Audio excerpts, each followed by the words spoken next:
Let's start with something we've all done. You're hurt, but instead of saying, "I'm hurt," you say, "Oh no, it's fine. Do whatever you want." Or you give the cold shoulder. Or you drop a sarcastic jab like a grenade and walk away. Why do we do this? Because when we're hurt, it feels dangerous to show it. We fear that if we reveal our wound, the other person might poke at it. So instead, we pull out a weapon: defense, blame, silence, or control. But here's the truth most of us avoid. Weapons don't protect the relationship. They protect your pride. And in doing so, they often destroy the connection you were trying to save. Think about your last argument, the kind that spiraled into silence or screaming. Not the petty ones, the real ones that sting. What happened first? Was it a genuine "hey, that really hurt me"? Or was it a cold reply, a snappy comeback, or a disappearing act? Now think about what ended the fight. Was it logic? Was it winning the argument? No. It was a small gesture. Maybe they brushed your hand as they passed by. Maybe you made eye contact that softened. Maybe one of you said, "I didn't mean to make you feel like that." That moment right there, that shift, is when the weapon drops and the wound comes forward. It's vulnerability, not strategy, that builds bridges. So why don't we do that from the start? Because being vulnerable feels like surrendering power. And when you're hurting, the last thing your ego wants is to feel smaller. It wants control. It wants leverage. But here's the irony.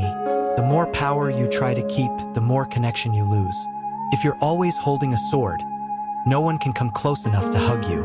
What most people crave in conflict isn't control. It's to be seen. Not as perfect, not as clever, but as real, as wounded, as trying. So let's reframe it. The next time you feel the heat rising in your chest, that moment where you want to lash out, shut down, or punish, pause. Ask yourself, do I want to feel powerful or do I want to feel understood? Because those are two very different paths. If you choose to show your wound instead of throwing a weapon, something surprising happens. People listen.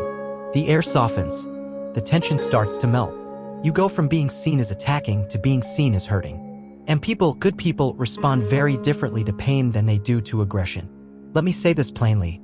The wrong person will use your wounds against you. They'll mock them, twist them, or keep them in their back pocket for the next round. But the right person? They'll hear your pain and sit with it. Not fix it. Not take it on as their responsibility. But hold space for it with kindness. And sometimes that's all we need. Love isn't proven by perfection. It's proven by how safe someone makes you feel when you're at your weakest. Now maybe you're thinking, that's great, but I'm always the one who opens up. The other person never meets me there. I get that. But someone has to go first. And if you want a relationship where both people are real, raw, and open, you can't wait until the very end of a war to finally wave the white flag. Lead with softness. Lead with truth. And watch who rises to meet you there. That will tell you everything you need to know about whether you're building something safe or holding on to something toxic. If this episode gave you something to think about, let it sit with you for a while.